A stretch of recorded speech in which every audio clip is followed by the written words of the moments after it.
terms a of true Gardacho, Garden of Kobe Eden in the But Scottish recruiting lowlands, young in the likes of and a Rasmus model for the Højlund, I mean, surrounding a lot countryside. of people questioned Soon enough, that in the Scotland summer, could and a be lot of back people to its questioned it when he ancient couldn't score a splendour. Premier League goal for a long time. Obviously, it's still early days, but he's looking like the real deal. He's looking The like he's got a rise lot of of right-wing potential, and extremism that's here in where I Germany feel is like setting Manchester off United really alarm need to bells. concentrate on now, The because Interior Ministry we've has had named it the years upon greatest years threat of to democratic maybe buying order in players the past country. sell-by date. While more and more Casemiro's a politicians little are bit of an being example of targeted, that. one is And even killed. we've done that for a Michael long time Müller now, is and living in we're fear. not a club that His should be house going was getting set some on clubs fire, cast off. and We're he a club that believes should it's be because of should be his building our political own. I views. think the young Attacks players like at the these are club on set the an example. rise, In and some terms politicians are of looking asking at it and their evaluating political it, there engagement is still a worth lot the there risk. that needs to be questioned, and I think a lot of places need to be Arsonists moved on. targeted his Kobe Mainoo, house. though, one of the real First his successes car, now with an then England his caller. front door. Carl, is he someone Since that then, everything you has see changed for not just being Michael a feature Müller, at Old Trafford, a local but social being democratic for politician. England, you know, in the years to come as Suddenly, well, every potentially noise, even in the every Euros this movement summer. could indicate a threat. Müller was not at home on the day of the attack, but a visiting family was. See him play for the Black Stars too. An investigator came and saw that the entrance had been ignited, as well as the car under the fuel tank. Lights were on in the house, and there were obviously people inside. So the assumption was that someone was supposed to die. So the case was raised to attempted murder. Michael Müller had previously organized a demonstration against right-wing extremism in his hometown. The attack shortly afterwards could have been related to his engagement. First of all, it was very suspicious, or a very strange coincidence, that the office windows of 3 SPD politicians here in Thuringia were smashed in the same night, all in one night. That's quite a coincidence. I think he's going. If Ten Hag stays, Sancho goes. Michael Müller doesn't want to be afraid, but it's difficult. Local politicians like him are known in the community. Many in Waltershausen know where he lives. The question quickly arises, is public service worth the fear? Is it worth giving up my free time for a community which then threatens me for my trouble? I've not really quite seen it That yet. could mean fewer and fewer people will volunteer their time and effort for municipal and community councils, or as local mayor. That's what I mean, so, yeah. Okay, that was where the winds came in. Extreme violence against public officials in Germany is becoming more and more frequent. Henrietta Reker, the mayor of Cologne, narrowly escaped death in 2015. One day before the election, a right-wing extremist stabbed her in the neck. One thing Sir Jim Ratcliffe did say, And in 2017, Andreas Holstein, mayor of the town of Altena, was also stabbed in the neck. That transformed the team for Sir Alex Ferguson. In 2020, shots were fired at the constituency office of Bundestag member Karamba Diaby. For this team? Is it someone who's already here? And in 2019, Kassel district president Walter Lübke was murdered by a right-wing extremist. According to a survey, more than half of all mayors in Germany have been insulted, threatened, or physically attacked. Beyond that, this is a really controversial one, and he is actually, getting... Wiebke Sahin-Schwarzwälder is the mayor of the East German town of Zossen. She felt the hate while campaigning. I do think the strongest leader we have in that During my scene election knows what campaign, it the takes to play atmosphere in Manchester Zossen United was really brilliantly, extreme. personally. For instance, there was the Islam question, is the new mayor Islamicizing the town of Zossen? Because my husband is of Turkish descent. But what's really difficult is that it's increasing more and more, and I notice it in the political atmosphere too. It's slander. There's too little of them characters in that dressing Whether room, so threats, we need to go insults, or elsewhere violent to attacks, find them, and the nearly that's why recruitment's 12,000 so mayors important, throughout looking for Germany personalities. usually experience residents' frustration at government policy firsthand. But before we do, we've got to think about this stadium and what it will look like. When you get to the point where you cancel events, or basically feel pursued by a mob, or like you can't freely express your views in public, then democracy doesn't work anymore. And I think we're getting to that point. That's why many local politicians are thinking about stepping back from politics. Wiebke Sahin-Schwarzwälder has been warning about the consequences for years. It's a really big challenge, because we're realizing that now, even with elections, more right-wing parties and right-wing people are taking the stage. So from the actual society, as I'm going to call it, you hardly have anyone really committing to engage in local politics. And if you don't have anyone decent to pick on an election ballot, whom are voters supposed to vote for? Well, there's just been another case in the state of Thuringia. A politician's home was vandalized after he announced his candidacy for the city council. There are calls for the state to take concrete action. The Industrial Revolution, that's where the coal can... Portugal's big waves are the stuff of legends for surfers. It's where adrenaline junkies chase the ride of a lifetime. Yet just a decade ago, this spot was relatively unknown in the surfing community. Now the record-breaking waves of Nazaré are world famous. Every year, the town is woken up from its winter slumber by a competition that tests the limits of the sport. A new stadium, which would be a world... Time seems to move a little slower here. Late on a winter morning in the streets of Nazaré. No tourists, just small-town Portuguese life. For now. These lunatics have no idea how dangerous it is. So we're sort of thinking about that. It sounds like when the so-called lunatics come, the waves are big and dangerous. The cliff is lined with people, and Nazaré becomes another world. It's scary. We get injured often here. For an entirely bad new injuries, stadium death, adjacent to the one we're standing next to now on this same site. Returning from training, Nick Van Hook is pumped. There is a big competition tomorrow, and Nick wants to climb the podium with his team. He won here 2 years ago. For Old Trafford's future. Nick first stood on a surfboard aged 9. What do you think? Not until much later did he brave the big waves. By the way, the hangar at the harbour is his base. For Nick, Nazaré is a home away from home. It's really special for me. I grew up on this coast, and there were no big waves off Portugal 10 or 15 years ago. It's really incredible to see the whole world coming here to surf the biggest waves in the world. While some head out with their high-tech boards, others return with the day's catch. Fishers and surfers share both Nazaré's harbour and a closeness to the beautiful but dangerous waves. There's not a bad view in the house. So do you want to give Antonio that up? Manuel does not doubt that the big wave surfers have boosted tourism, but his daily fishing routine is the same as it has been for decades. Great goals down the years, and they would like to keep doing that. Do you want to keep your very nice seat? No, we don't earn any more from the surfers. They bring tourists into the restaurants, but they don't affect us. Some pray before the competition. All wear thick upper body pads for protection. Nick is already out on his board. He has conquered 27-meter waves before this. These are smaller, but still demanding. You know, you can build something new, you can build a new history. I'd say the waves are a good 6 to 10 meters high. They're not the biggest we get here in Nazaré, but big enough. Anything bigger than 3 meters is a big wave and can do a lot of damage. You have to respect them. And what can you actually do to Old Trafford to renovate it? I know right now... Respect, especially since a surfer died here just a year ago. The waves of Nazaré can reach up to 30 meters high because of a 5,000-meter deep undersea canyon. The surfing world first noticed it in 2010. More precisely, American surfing legend Garrett McNamara did. A photographer emailed him to ask if he wanted to see the waves. The first day I walked up, I saw the biggest waves I'd ever seen. It was like, ta-da! The Holy Grail. I literally felt that I found the Holy Grail. The Grail now attracts surfers, tourists, and onlookers. They flock to the cliffs in droves for competitions. The mixture of adrenaline and spectacle has also drawn Louisa and her colleagues. They are taking remote working in Portugal to new heights. Yes, things need to move on and change, and they have for a number of other clubs. I mentioned Tottenham Hotspur have a brand new stadium. For me, it's a bit like going by a car crash. Part of you doesn't want to look, but at the same time, another part wants to see if everybody's okay.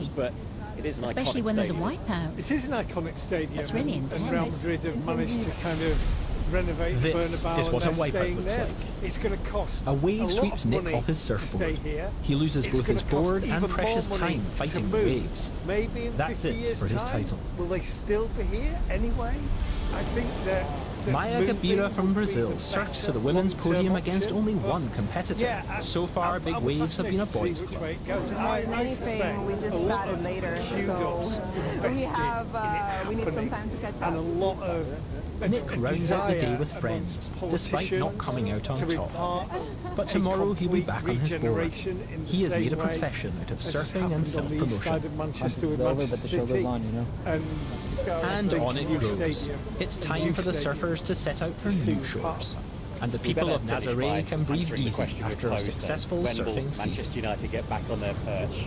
How long is it going to take? Nazaré is a place many surfers hope to find the ultimate ride, a 100-foot wave. At least That's all from us this week at Focus on Europe. Thanks for your So company. Jim Ratcliffe is 2 to 3 years away. You're going even further. Yeah, I think we'll be right back up there 5 years. A 5-year potential, Simon, before this club is lifting the Premier League again. I'll be retired, says Simon. Described as a whistleblower. Right, so I think things can change breaking the law. It's a much Liverpool are a dominant club in England appreciate. at the moment. This Jurgen Klopp's is the leaving at power the end ready of to the gag season. everybody Who in they a can bring hurry. in. This could have They've been got the same Gibson issues about years ago. manager Do you as like Manchester the United attention? have. Pep Guardiola, Are you just when's he someone gonna who go? broke the A law year and got two, caught? what happens when when he goes, that will change that football club in the same way that Alex Ferguson leaving changed this football club, because the players, I struggle to believe that those same players can get up in the same way as they do Pep Guardiola, in the same way that Manchester United couldn't do when Alex Ferguson... I'm on a quest to learn what it takes to change and adapt. I'm actually an escort. Just be whoever you want to be. You are changing the world. Miriam Margolyes, Impossibly Australian, starts April 9 or stream full season on ABC The deadly attack on a concert hall near Moscow were trying to escape to Ukraine when they were detained. This is DW News live from Berlin. Russia's President Putin declares a day of mourning. That's after more than 130 people were killed in an attack on a concert venue near Moscow. It's Russia's worst terror attack in decades. And officials warn the death toll will rise further. Also on the program, UN Chief Antonio Guterres visits Rafah on Egypt's border with Gaza, close to where Israel is planning a ground offensive despite international criticism. Also on the program, Senegal is about to head to the polls to pick a new president. An unprecedented election following weeks of political crisis. We're moving towards Ukraine, where, according to preliminary information for them from the Ukrainian side, a window to cross the border has been prepared. Tasmanian Labor leader Rebecca White is not conceding defeat. And a warm welcome to our viewers around the world. I'm Michael Oku. The death toll from an attack on a concert hall near Moscow has risen to 133, and officials are warning it could still increase. Investigators have announced a series of arrests. 4 people directly involved in the attack have been detained. The so-called Islamic State has claimed responsibility.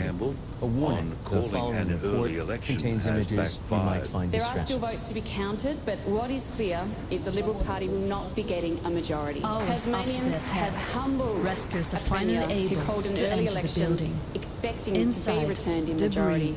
and Tasmanians have devastation. clearly voted for change. Green Senator Nick McKim says the party's improved Much of the building has in the burned. state election, where Russian authorities say the blaze started after the gunman doused the venue in the flammable liquid. As fire and smoke engulfed the concert hall, some hiding between the rows couldn't make it out. For granted by the Coles and Woolworths of Australian When we crawled out of the concert hall and went into the utility room, I heard pops. UN Secretary General But they Antonio weren't some Guterres kind has of called on large-scale Israel not to go explosions. ahead with the ground There offensive was some in kind the of Gaza pops. city of Rafah, claiming Maybe it was some kind of would small result in a explosive. humanitarian catastrophe. And there was also a burning smell. Mr. Guterres, who I got the went to impression Rafah that they probably crossing, wanted which to is one of the somehow main concentrate points a lot of people where inside, much-needed aid can and get also have a into huge Gaza, fire, says so they it's couldn't time get for a out. ceasefire. I have a feeling about Israeli that. Prime Minister Benjamin Netanyahu has declared his country will proceed with a military operation in Investigators Rafah to seized wipe out weapons and Hamas. ammunition The left UN behind by the Secretary-General attackers. has urged him to Witnesses reconsider. say the gunman shot non-stop after bursting into the building. Community as a whole, that a ground intervention Special in forces Gaza, continue to in work at Rafah, the scene, with, studying the evidence and characteristics that we all CCTV know footage. would be, Public events have been cancelled humanitarian across Russia, catastrophe. as the British country comes to public terms have with one of expressed its their support deadliest for terror Catherine, the attacks Princess of in Wales, decades. a day after she announced she has cancer, is undergoing Russian chemotherapy. President Vladimir The princess Putin has announced disclosed Sunday her as a condition day of in a national video warning. message on Friday. Let's listen It to came what he after said. relentless speculation on social media. The most ever important since thing January now when is she not to was let those behind hospitalised this for bloody butchering unspecified commit new abdominal crimes. surgery. Kate has All asked four for of time, those space and directly involved in privacy the attack, while she's treated who for shot the and killed unspecified people, cancer that was have been discovered found and after what she arrested. described as major surgery. They tried to Many hide and people who move gathered towards outside Ukraine, Buckingham Palace say her plea should be where, according to respected. preliminary As a fellow data, mom, I the think Ukrainian everyone side should just prepared give her a a little window for them space. to cross Obviously, the the kids are border. going to have a really tough time with this. Any child would. So. All in all, I 11 feel bad people for have them been too, detained. the kids. The Federal Sporting Security in the Service NRL, and West Russia's Tigers other have had a responsible law stunning enforcement 32 points to agencies 6 are win working over on the finding the Cronulla Sutherland terrorist Sharks. accomplices. Here's ABC Sports Glenn Lauder. The West Tigers Earlier, I returned to their spoke to spiritual military home of analyst Leichhardt Marina Oval on the back Moran of a from loss to King's Canberra, but College they looked in about the complete so-called control Islamic despite State conceding the militant first group, try. which has claimed The home side responsibility running for the out attack. 5 I asked her tries to why one. IS Victors would with target fullback Russia Jareem and why Buller now. scoring a second well, that's a good double question because it is surprising that this injury. In the other games on Saturday, we the shouldn't North confuse it with the main Cowboys had a Islamic 46 State, points to 24 win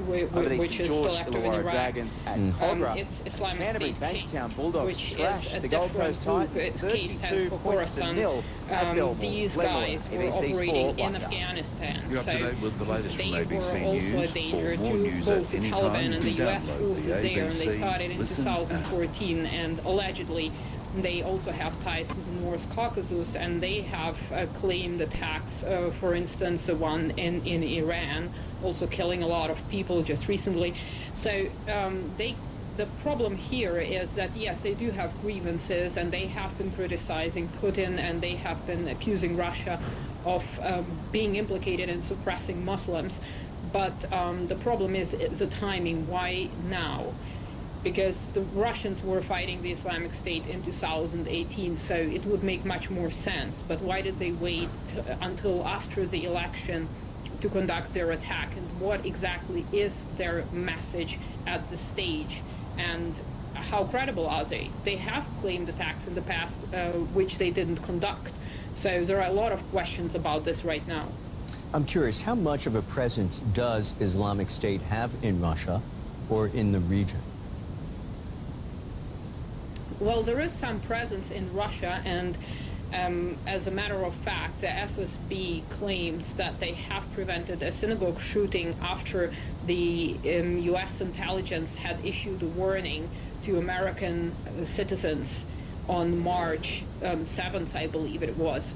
So there is a presence, and there was those from Russia who back in the day when the Syrian war was raging were traveling from Russia to Syria to fight on the side of the Islamic State there. So certainly there is a presence, but how big that network is, I cannot say. It doesn't seem like it is very advanced, so they would have had to cross the border, possibly from Tajikistan or maybe from Uzbekistan, to get to Russia. Beyond rhetoric, how will the Kremlin most likely respond to this attack? Well, the immediate response was difficult. Nobody expected it. I don't know at what point the FSB knew that something is being planned. As I said, they claim to have prevented another possible shooting by the Islamic State just on March 8th. Therefore, I think the immediate response, they did what they could do. What will happen next is, of course, of a question. We've heard President Putin saying that these militants wanted to go to Ukraine, to cross the Ukrainian border. So I suppose there will be investigations in terms of what links do these militants have. Do they have any links to Ukraine? Who is actually backing them? Because the Islamic State could be behind the attacks, but is it just the Islamic State, or are there any potential groups involved in this? Our thanks, as always, to military analyst Marina Miron from King's College. Thank you for having me. UN Secretary General Antonio Guterres has visited the Egyptian Gaza border to draw attention to the plight of Palestinians there. On a visit to the border crossing with the city of Rafah, Guterres said that without a surge in aid, people in Gaza would starve to death. Any further onslaught will make things even worse. Worse for Palestinian civilians, worse for the hostages, and worse for all people of the region. All this demonstrates that it is more than time for an immediate ceasefire. I say it again. It is time for an ironclad commitment by Israel for total unfettered access for humanitarian goods throughout Gaza. And in the Ramadan spirit of compassion, it is also time for the immediate release of all hostages. Earlier, I asked DW correspondent Rebecca Ritters in Jerusalem to sum up the Secretary General's remarks. Well, Michael, it's probably not anything very unexpected in what Antonio Guterres had to say. He's visiting the region, also Egypt and Jordan, as well as this Gaza border area on the Egyptian side during the holy month of Ramadan to pay his respects. And, you know, he nodded at that in his words at the border, sort of nodding at the fact that many Muslims inside Gaza will not simply be fasting through choice or piety, but simply that they are not able to access any food, making it very clear that aid needs to go through. He said that the blocking of these aid trucks, some 7,000 according to Egyptian officials, as he was told by them there at the border, that was a moral outrage and that something needed to be done. Now, Israel says that they are not blocking, that it is not them slowing things down, but that is something that Egyptian officials are saying is the problem, that there are 7,000 trucks at the border waiting to go through, and it's these checks by Israel that are slowing this aid delivery down. He also said that Gazans were not alone, that the international community was appalled and standing by them, and he, as you heard in that soundbite that you just played there, that he was decrying that a further onslaught was bad, both for Gazans as well as the hostages. He called for, as you just heard in the sort of because it's Ramadan, that you know, people that Hamas should consider releasing the hostages, and again, of course, calling for a ceasefire. The day after the UN Security Council failed to vote on a recommendation for a ceasefire. DW correspondent Rebecca Ritters in Jerusalem. Thanks, Rebecca. Russia's space agency has successfully launched a Soyuz craft from its space center in Kazakhstan. It's heading to the International Space Station with 3 astronauts on board, a Russian, an American, and a Belarusian, who will become the first woman from her country in space. Catherine, Britain's Princess of Wales, has revealed that she's been diagnosed with cancer. In a video message, she said it was discovered during abdominal surgery in January, and she is now in the early stages of chemotherapy treatment. The announcement comes just weeks after King Charles revealed his own cancer diagnosis. Voters in Slovakia are casting their ballots to choose their next president. It's seen as a battle between the pro-Russia candidate, Peter Pellegrini, a close ally of Slovakia's populist prime minister, and the Ukraine-backing former foreign minister, Ivan Korchak. If no candidate wins a majority, the top 2 will face a runoff on April 6. Well, after weeks of chaos and uncertainty, Senegal is about to head to the polls for a presidential election. It has traditionally been seen as one of West Africa's most stable democracies, but outgoing President Sall's decision to delay the vote caused widespread unrest. His name is not on the ballot, and this is Senegal's first presidential vote without an incumbent candidate running.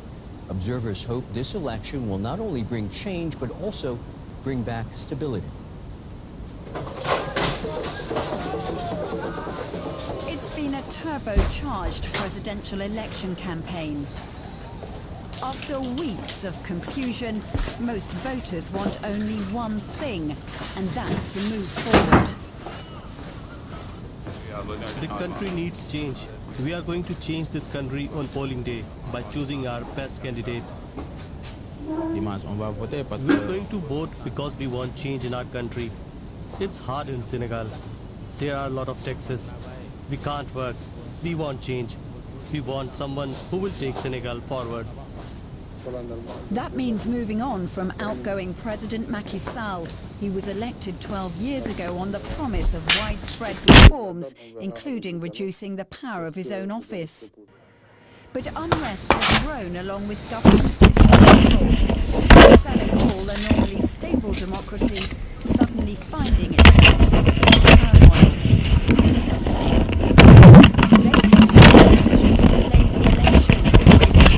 Trying to hold on to power illegally, the opposition calling it a constitutional coup. The result, more protests, many of the demonstrators the same young people who brought Sall to power. Now, disillusioned impatient and angry. Dozens were killed and hundreds more arrested, including high-profile opposition leaders. They, along with hundreds of prisoners, were released after Senegal's constitutional court intervened and put the elections back on track. With the departure of Macky Sall and the release of the detainees, this has been helping to reduce tensions. And that means we can move towards a peaceful election.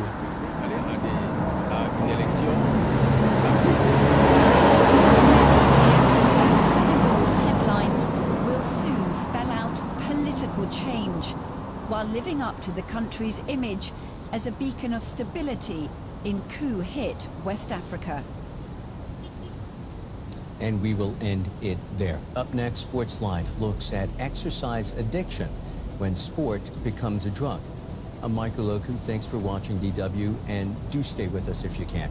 We have more news, as always, at the top of the next hour.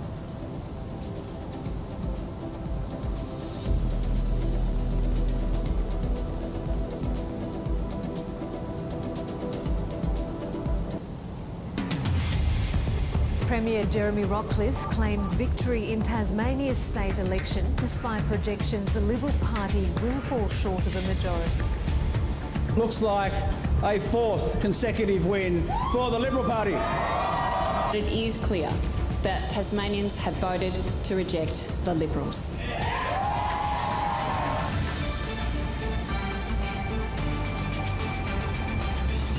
Also ahead, Catherine's cancer diagnosis. The Princess of Wales reveals that she's undergoing preventative chemotherapy.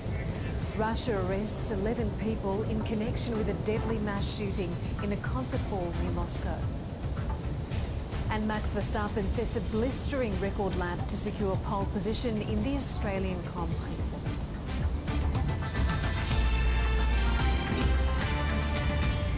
Hello and welcome to ABC News. I'm Mariam Saab.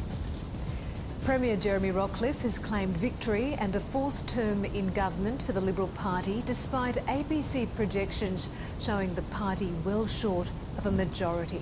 Tasmanians have voted for a hung parliament, with the Liberals' primary vote dropping compared to 2021, and their votes instead going to Independents, Greens and the Jackie Lambie network.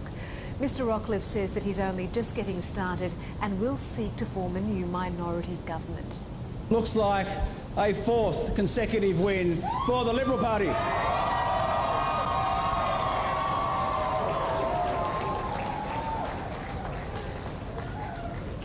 And firstly, of course, I would not be standing here today if it wasn't for my wonderful electorate of Braddon, the beautiful northwest coast, King Island and West Coast. Thank you, my Braddon. I've represented Braddon for 22 years and been proud to do so. I wouldn't be here without the Braddon electorate, and I look forward to representing them for at least another 4 years as well. Despite Mr Rockliff's victory speech there, the Liberal Party will need to form a coalition of independent or minor party MPs in order to form a government, with no deals yet made.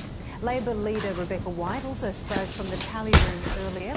The Liberal government's gamble on calling an early election has backfired, and said that Tasmanians have rejected the past. There is a lot that's unclear about tonight, but it is clear that Tasmanians have voted to reject the Liberals. It's going to be a long night, and likely a long few weeks until we know the exact makeup of the next parliament. Thank you to the people of Tasmania who have chosen to give their support to Labor candidates this election. I'm proud to see so many Labor candidates across the state have been supported by their communities to be elected to represent them, and on their behalf I say thank you. I'm really proud of the campaign that Labor ran. I'm really proud of our candidates, I'm really proud of our volunteers, and I'm really proud of the plan that we laid out for the Tasmanian community this election. A plan that is grounded in putting Tasmanians first. There are still votes to be counted, but what is clear is the Liberal Party will not be getting a majority. In other news, speculation over the health of Catherine, the Princess of Wales, has run high since the release of an edited photo and alleged attempts to breach her medical records. But now Catherine has taken the brave step of releasing a personal video message confirming that she is receiving treatment for cancer. The announcement marks further uncertain terrain for the royal family, coming soon after a similar diagnosis for the King himself. This report is from our Europe correspondent. It doesn't matter. I want his life to be dedicated to be not only good day, everyone. We're coming on the air with breaking news from the royal family. We have just learned some breaking news from Kensington Palace in London. At 6, the Princess of Wales has just announced that she is undergoing treatment for cancer. It has been an incredibly tough couple of months for our entire family. Is a great guitarist, but I've had a fantastic medical team who've taken great care of me, for which I'm so grateful. In a rare video message, Princess Catherine put to bed the rumours and conspiracies that have been circulating around her health for months. This, of course, came as a huge shock, and William and I have been doing everything we can to process and manage this privately for the sake of our young family. It has taken us time to explain everything to George, Charlotte and Louis in a way that's appropriate for them, and to reassure them that I'm going to be okay. The 42-year-old was last seen out in public on Christmas Day. She was hospitalised. But as the season developed and Pep waited his turn in New York, learning German and planning for the season ahead, the current manager, Jupp Heynckes, went on an incredible run. Pep watched on from his high-rise apartment as Bayern won the Bundesliga, beating Jurgen Klopp's Dortmund by a record 25 points, the Pokal German Cup, and the Champions League final in 2013. The final whistle's gone, and Bayern Munich are the champions of Europe for the first time in 12 years. There always was going to be a German winner here this evening, but Bayern Munich have added the Champions League to their league title, and they will hope next Saturday to make it a treble. What a finish for Jupp Heynckes, who of course is about to end as the Bayern Munich manager. I was actually there the night that Bayern won the treble by beating VfB Stuttgart in the final of the German Cup. It was at the Olympiastadion in Berlin. I spoke to some of the players afterwards. Some of them sounded in awe of Jupp Heynckes and what he'd done to win that treble. So suddenly, this has gone from a resurrection job for Pep Guardiola to an extremely tough act to follow. He'd be walking into a dressing room full of players that already had won everything. Star-studded does not begin to sum it up. And the brightest of all, one of the great German goalkeepers of all time, Bayern's #1, Manuel Neuer. That wasn't a very easy feat for sure. We had a really good team. We were fresh off the biggest success in club history, and then Pep took over. We were delighted that Pep Guardiola was now our manager, but he had to and wanted to keep the success coming, and that wasn't an easy task. So from the very beginning, things weren't easy for Pep at Bayern, but he had arrived, and his German was good too. Guten Tag und grüß Gott, Damen und Herren. Verzeihen Sie mir mein Deutsch. Things got worse before they got better for Pep. Just like at Barca, he lost his first match. It was against Dortmund in the German Super Cup. They had I wouldn't say a bad start, but they lost heavily against Dortmund in the Super Cup, where the counter-attacks just went bang, bang, bang, and Bayern had no defense. I remember writing about his start, thinking that Bayern as a club and the public and so on, they were yet to be won over by him. But Pep was determined to make his mark and mould this team in his image. That started on the training ground. Since Pep's break, if you can call it that, he'd almost become more intense, more focused on winning. You realise from the start that when you're on the pitch, when you're training, no matter which drill, a little rondo, a position game or a tactical unit, you had to be highly focused and be very attentive.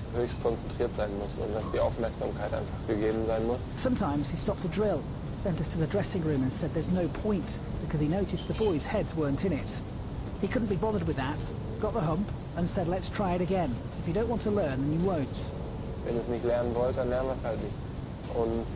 That's how he basically educated us and taught us that everything we do matters. He was obsessed with details. The smallest thing was important to him so that we could implement and learn. Extrem wichtig, damit wir es auf dem Platz umsetzen können und lernen. Rafa Honigstein. I remember Joshua Kimmich telling a colleague of mine that he came off every training session with a massive headache because of the amount of things that they had to remember, think about, consciously do. Hugely demanding training sessions, very intricate, very complex. Half of the time the players didn't quite understand why they were supposed to be doing things, but they eventually figured out that these things made it easier for them. Pep's working with a philosophy that's called differential learning. It was initially invented in Barcelona before he took over as a coach, and the idea is that you make training extra hard in order then to make the game look comparatively easy for players. And it comes with certain rules, it comes with certain restrictions, and very often players Solution had for a a really hard time ceasefire training. in Gaza has And been I defeated think at the pushed them United to the very Nations limit of Security what they could deal Council. with. This comes as And the they were death not toll used in to the that. territory This is a reaches culture over 32,000 people since October 7, according to the Gaza Health Ministry. The UN ceasefire vote, led by the United States, was vetoed by Russia and China, saying that it wasn't strong enough in demanding an end to the fighting.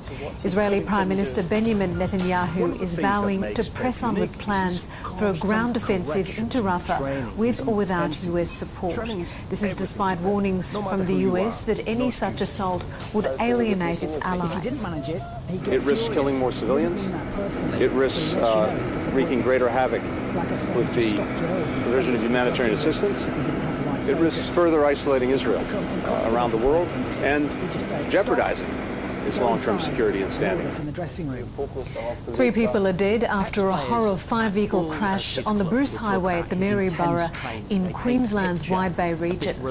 Police say that lithium batteries on board a truck involved in the crash burst into flames on impact, and the fire took hours to bring under control. 3 other people who suffered minor injuries are lucky to be alive. From a press conference, A fireball on the Bruce Highway. So when I sat down with him in 2022, as a result of this crash, I asked him, 3 "Would people you describe are now yourself tragically as being, dead. Police say late last night a 53-year-old Maryborough local was killed when he turned right off Walker Street into the path of a southbound semi-trailer carrying watermelons.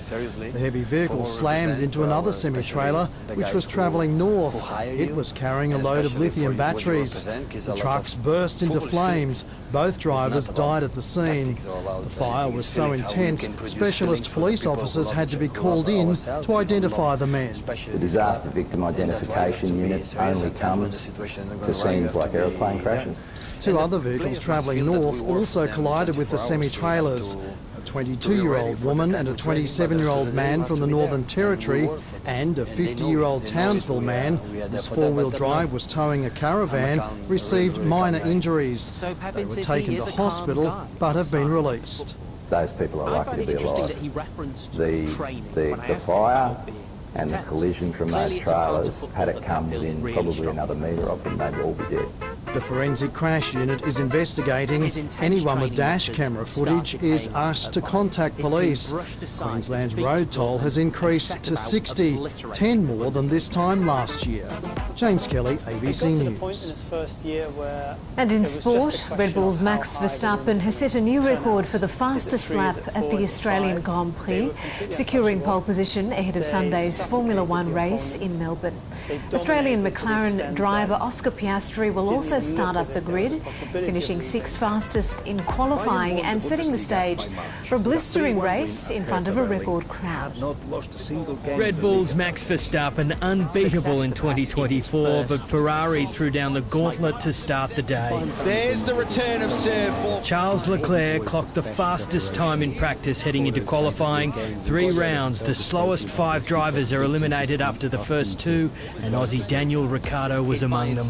Daniel Ricciardo has had his lap time deleted. The next big name cut, 7-time world champion Lewis Hamilton. Lewis Hamilton eliminated from qualifying 3. Red has been the fastest colour all weekend, but today Verstappen set a new benchmark.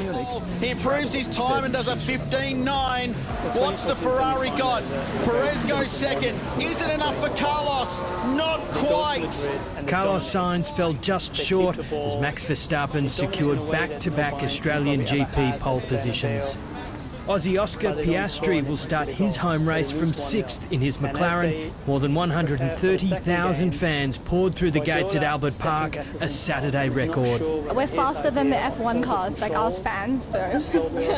Inside, Please have your tickets downloaded. and in between the racing and the noise, there are dream cars at every turn. At this moment, It's a paradise for motorsport fanatics. We're all a little crazy. That's what F1 fans are known for.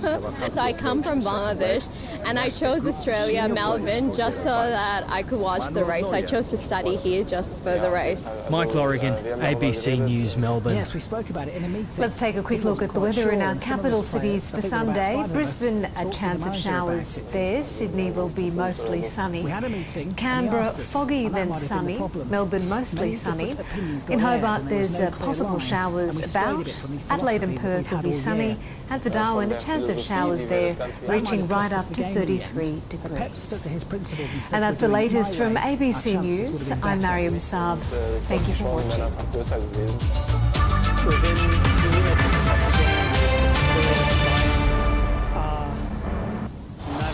This season, get your footy fix live and ad-free with the ABC Listen app.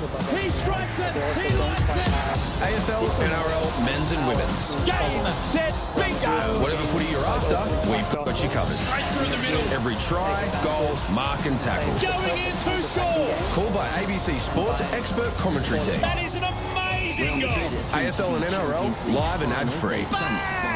This season on the ABC Listen app. This week on News Breakfast, beloved comedian and failed accountant Dilruk Jayasinghe discusses his year of heartache that's inspired his new, deeply personal show. And best-selling author. It's been a long time since Bayern Munich were last humiliated Time like deleted. this in front of their own supporters. We're all a little crazy. That's what F1 fans are known for. So I come from Bangladesh and I chose Australia, Melbourne, just so that I could watch the race. I chose to study here just for the race. Mike Lorrigan, ABC News, Melbourne. Let's take a quick look at the weather in our capital cities for Sunday. Brisbane, a chance of showers there. Sydney will be mostly sunny. Canberra, foggy then sunny. Melbourne, mostly sunny. In Hobart, there's possible showers about. Adelaide and Perth will be sunny. And for Darwin, a chance of showers there, reaching right up to 33 degrees. And that's the latest from ABC News. I'm Mariam Saab. Thank you for watching.